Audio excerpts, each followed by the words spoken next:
Hello नमस्ते मंडळी, मी दीपा दांगट आणि आज माझ्यासोबत आहे वैशाली. हाय कर. आणि माझी दीदी आहे. तर मंडळी आम्ही आता भुलेश्वर या ठिकाणी आलेलो आहोत आणि त्याच्या अगोदर जेजुरीला गेलो. जेजुरी नंतर आम्ही मोरगावला पण गेलो. एवढी तुफान गर्दी होती आणि थोडंसं वाटलं की चला भुलेश्वरकडे पण जाऊया.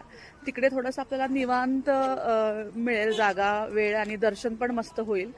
पण इथे आल्यानंतर सुद्धा काय आहे माहिती नाही. आजचा दिवस भुलेश्वरची गर्दी तुम्हाला दाखवते, तुम्हाला पार्किंग दाखवते. तिथूनच तुमच्या लक्षात येईल की काय तुफान गर्दी आहे आज या ठिकाणी सुद्धा. बघा, हे बघा, त्या ठिकाणी लांब तिकडे वेस दिसते आपल्याला मंदिराची आणि तिथून दोन्ही साईडनी दुतर्फा बघा किती 4 व्हीलर लागलेल्या आहेत. म्हणजे आम्ही एवढा विचारच नव्हता केला की भुलेश्वरच्या मंदिरामध्ये पण एवढी गर्दी आज असेल. इकडे बघा, इकडे सुद्धा पूर्ण मंदिराच्या आजूबाजूला इकडे 2 व्हीलरचं पार्किंग सुद्धा फुल आहे एकदम. आणि 4 व्हीलरवाले लिटरली पार्किंगसाठी जागा शोधतायत, त्यांना जागा पण मिळत नाहीये. तर आज इथली सगळीच तीर्थक्षेत्र मला वाटते फुल आहेत, पर्यटकांनी भाविकांनी भरलेली आहेत.